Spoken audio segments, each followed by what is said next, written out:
Okay, continuing from the previous video that we have, this is the list of pillars for Salat. Okay, as I mentioned before, I need you to do some research and refreshing what you have know about the pillars, and even to some of you might be very easy, and some might need and some recalling. Okay, and it's very important to get to know our obligation to perform all the pillars so that our solat would be acceptable. And let's discuss. This is the 13 rukun solat. Rukun solat ada 13. Rukun mean you need to do it, wajib buat. Dan bermula dengan intention. As I mentioned before, sometimes when you look into the internet and you find information, even some books might be confusing in putting the stand straight first. Ada juga sebahagian daripada info yang meletakkan berdiri tegak bermula pada peringkat awal. But as Nabi SAW used to say, innamal a'malu bin niyat, every single action begins with intention. So segala sesuatu perbuatan bermula dengan niat. Maka from the argument and from the discussion with ulama, we conclude that intention should come first in every single before an action. Sebelum perbuatan, sepatut datang niat dulu. Okay. Dan kalau dalam kelas biasanya kita akan bincangkan detail supaya kita faham ada ke perkara yang belum berniat tapi berlaku perbuatan. Macam tu. So kita check balik dalam kita punya sejarah kehidupan masing-masing. Setiap perkara yang kita buat biasanya ataupun semestinya bermula dengan niat. Unless macam certain case lah, tidur and then tiba-tiba berjalan tanpa sedar. Okay. So dia bukan berniat pun.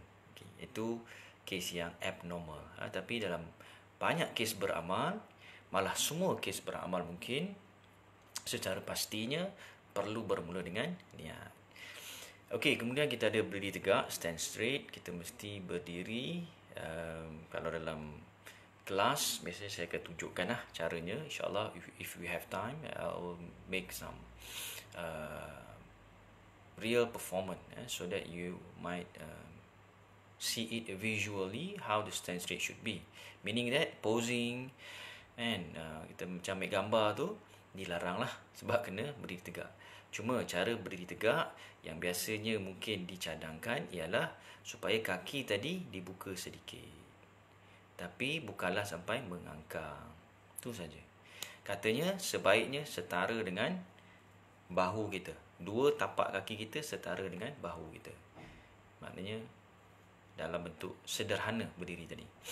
Okey. And then lepas berdiri kita angkat takbir, dipanggil takbiratul ihram. And takbiratul ula pun boleh. Okey. Takbir yang pertama. Takbir kedua-duanya kena berlaku serentak, iaitu mengangkat takbir perbuatan termasuk menyebut takbir Allahu Akbar. Okey. Rukun bermaksud kena buat. Okay.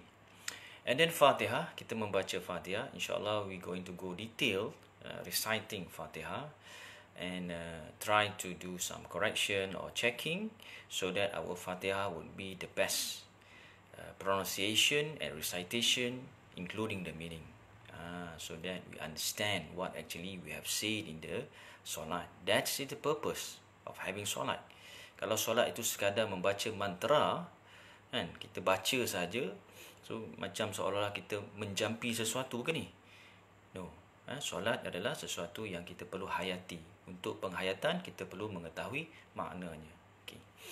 And then we have ruku', and the prostration in English we call, kena tunduk, dipanggil juga bowing, dalam 90 darjah lebih kurang.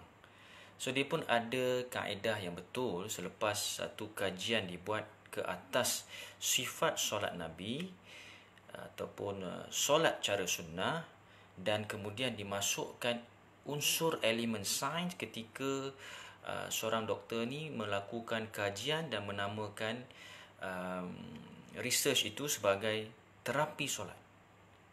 Solat terapi ni bermaksud dia cari cara yang betul. Rupanya kita banyak mengikuti cara solat tapi mungkin ada berlaku kesilapan. Bukanlah kita nak menekankan kesilapan itu, tetapi kalau andai kata kita faham, we understand that the pillars of solat is very important to be followed as Nabi sallallahu alaihi wasallam ways of performing the solat itself, as Nabi says, "Sallu kama ra'aitumuni usolli." And if you perform solat, you need to follow as if you see me perform it. So, and this performance of solat, and we know it's going to be daily 5 times. And the rakaat itself is 17 at least compulsory to be done.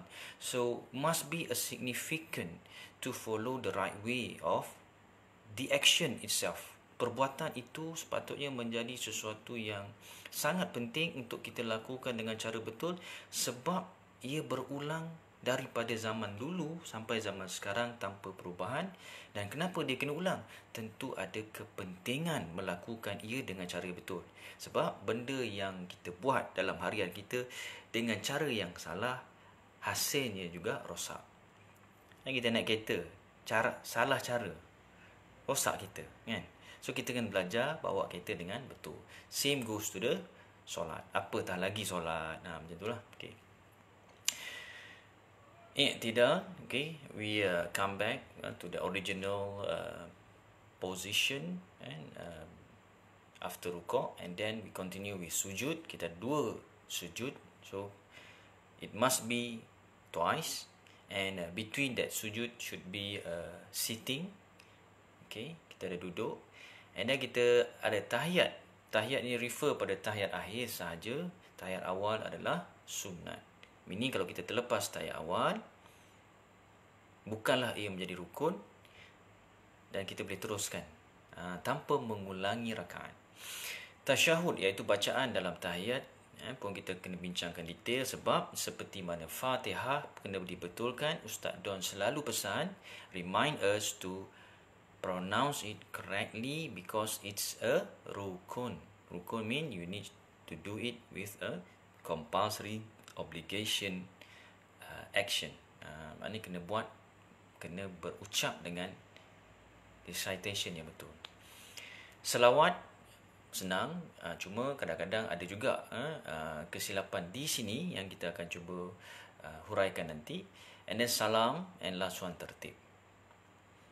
Okay, that's the 13 rukun of solat. So your assessment should be you perform all of this in front of a video, a camera, so that you can record it, and then I need to listen to those recitation, and I need to see your performance of solat.